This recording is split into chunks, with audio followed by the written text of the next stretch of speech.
ये योग दिवस 21 जून 2026 पर श्री जन सहयोग सेवा समिति की संस्थापक अध्यक्ष श्रीमती मीना पांडे द्वारा योग किया गया और एक बहुत बड़ा संदेश दिया। उन्होंने कहा, करें योग, रहें निरोग। प्रस्तुत है राष्ट्रीय नवल टाइम्स की एक विशेष रिपोर्ट लखनऊ से, अवश्य देखिए। अंतर्राष्ट्रीय योग दिवस 21 जून 2026 पर हम आज बात करेंगे जानी मानी प्रख्यात समाज सेविका और कई बड़े मंचों पर उत्तर प्रदेश सरकार के उप मुख्यमंत्री सहित कई विधायकों, अधिकारियों से सम्मानित जो जन सेवा का ही कार्य करती हैं, ऐसी श्री जन सहयोग सेवा समिति की संस्थापक अध्यक्ष श्रीमती मीना पांडे। हम उनसे बात करेंगे आज 21 जून 2026 योगा डे पर क्या संदेश वो दे रही हैं।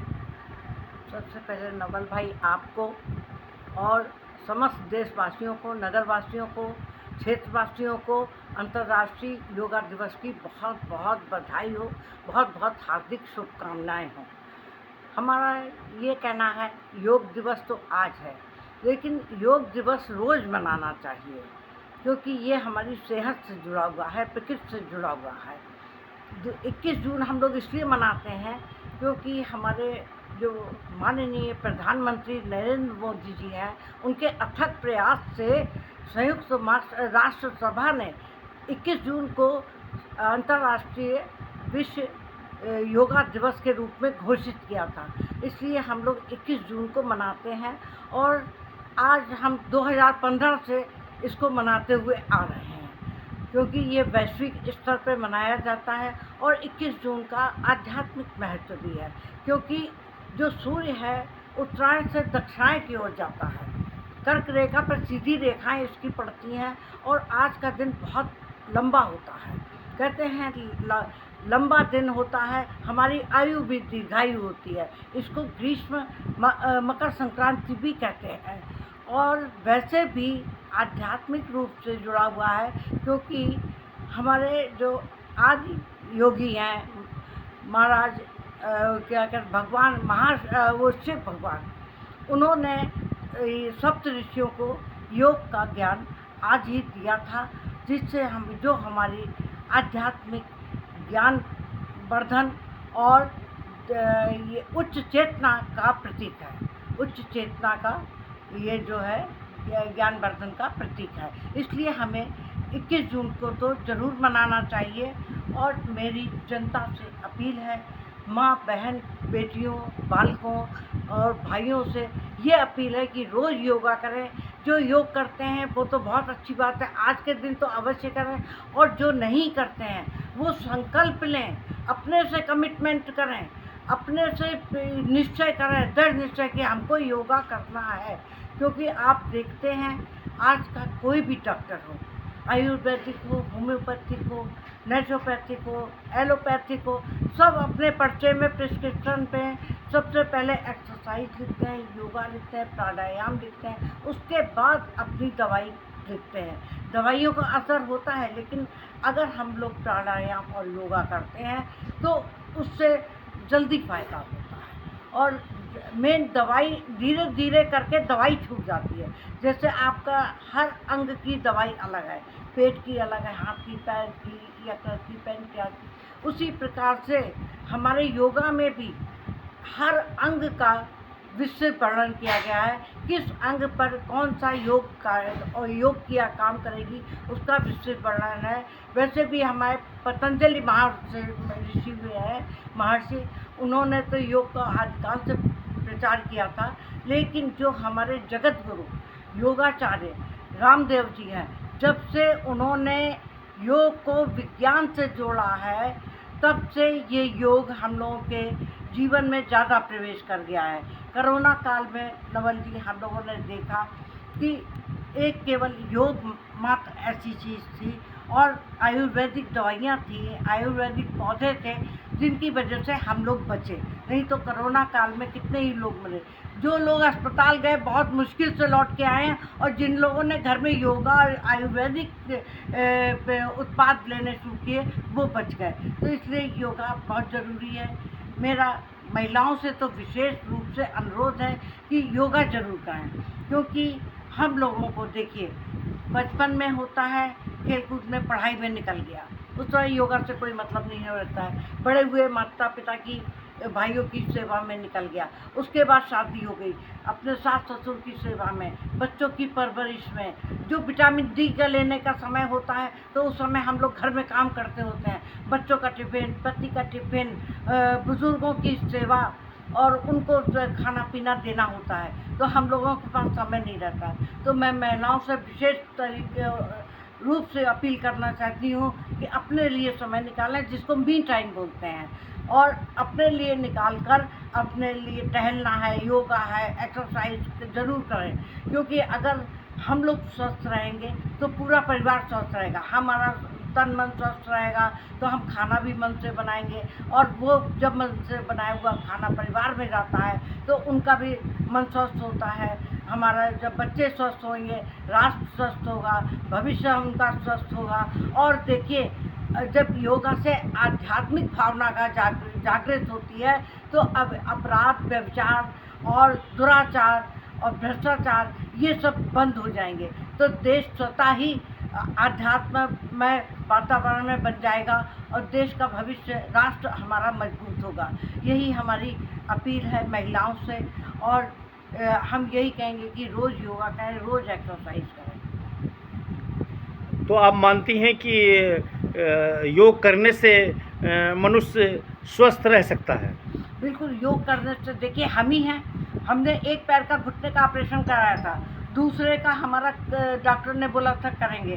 हम रोज़ एक्सरसाइज करते हैं और रोज़ योगा करते हैं। आज हमारा ये है कि हम अपना चल रहे हैं, कम से कम अपना काम तो कर रहे हैं, बाकी तो हम बाहर भी चलते हैं, ऐसी बात नहीं है कि हम चल नहीं पा रहे हैं। और हमारे पैरों में बहुत झंझनाहट होती थी, कोई डॉक्टर नहीं ठीक कर पा रहा था। हमने एक्सरसाइज कर करके, कमर की एक्सरसाइज, पैरों की एक्सरसाइज कर करके हमने अपने पैर की झंझनाहट को दूर कर लिया, पूर्णतया दूर कर लिया। और ग्रीसिंग बढ़ती है, इससे घुटने का जो गैप होता है वो धीरे धीरे कम होने लगता है, हमारे शरीर में जो कैल्शियम बनने लगता है, ऑटोमेटिक ग्रीसिंग होने लगती है, पैर अपने आप सीधे होने लगते हैं।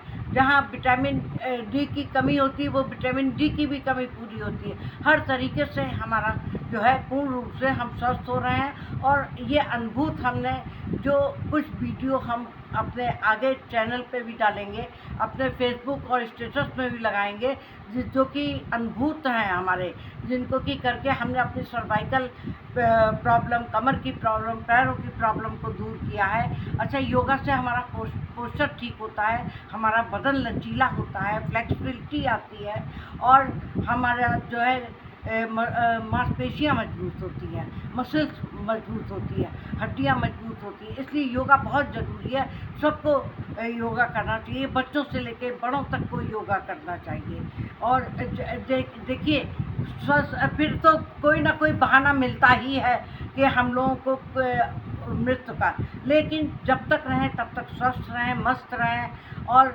योग करें। और कहते हैं करो योग रहो निरोग।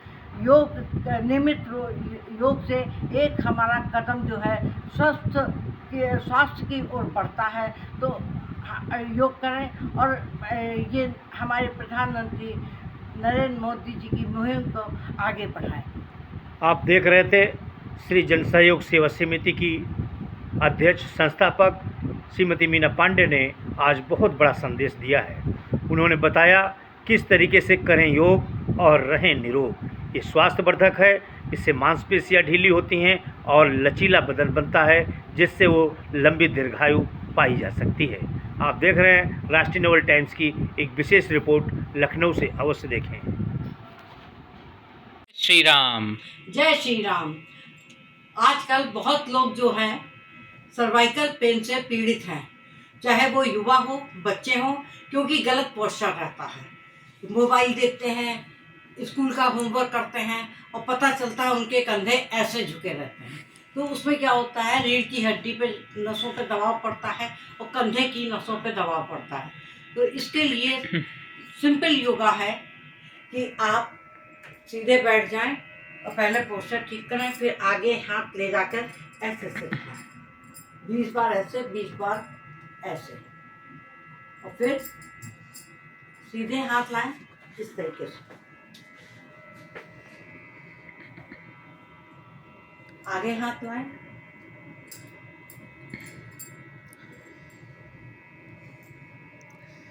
और सामने हाथ ले जाएं, जोड़ें, और फिर ऐसे जोड़ें, ऐसे करें, जोड़ें। तो इस पे कंधों पे जोर पड़ेगा, आपके जो है सर्वाइकल ठीक हो जाएगी।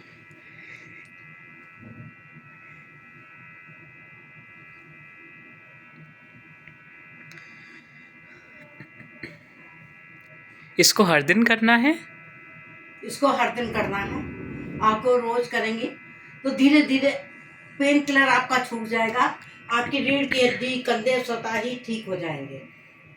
जय श्री राम। जय श्री राम। जय श्री राम। राधे राधे। लोग आजकल बहुत कमर के दर्द से परेशान रहते हैं, तो आज मैं कमर के दर्द के लिए कुछ अनुभूत आपको योगा बता रही हूँ, जो कि करने से आप लोगों को कमर में आराम मिलेगा, पैरों की झंझनाहट में भी आराम मिलेगा। मेरे भी पैर में झंझनाहट होती थी, लेकिन एक्सरसाइज से ही मैंने ठीक करी है। तो सबसे पहले आप इस तरीके से शवासन में लेट जाएं, और फिर एक एक टांग करके ऊपर अपने नीकैप को अपनी ओर खींचते हुए पैर को, पंजे को सीधा करके अपनी ओर खींचें। इस तरीके से दोनों पैर से करें, कम से कम 20-20 बार। और शुरुआत के जो लोग हैं वो 2-2, 4-4 बार एक्सरसाइज करें, उसके बाद धीरे धीरे अभ्यास करके बढ़ाते जाएं। दूसरा ये है कि आप इस तरीके से अपने घुटने को मोड़ लें, हाथों को सीधा करें, इस तरीके से सीधा रखें, और पैर को जितना हो सके मोड़ें, और अपनी गर्दन दूसरी तरफ, हाथों को सीधा, पैर को मोड़ें कमर से, और गर्दन दूसरी तरफ रहेगी। अगर दाईं तरफ पैर मोड़ना है तो बाईं तरफ गर्दन, बाईं तरफ पैर मोड़ना है तो दाईं तरफ गर्दन। फिर पैर को सीधा करें, कोहनी के बल आए, कोहनी पे जोर देते हुए अपनी रीढ़ की हड्डी को ऊपर उठाएं 20 बार। फिर घुटने को मोड़ें और अपनी कमर को ऊपर उठाएं, कंधे पर जोर देते हुए।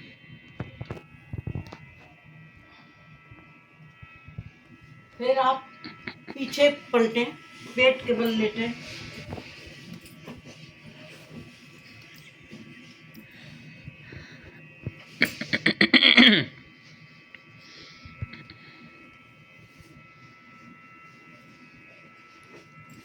और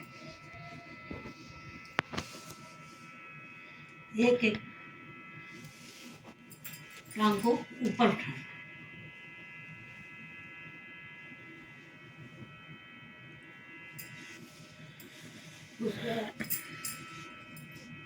एक एक पैर को ऐसे उठाते जाएं। सिंपल है, लेकिन कमर के दर्द में बहुत फायदा है। अपने बाजू को कंधे के तक लाएं, हथेलियों को, और कंधे को ऊपर उठाते हुए सामने देखें।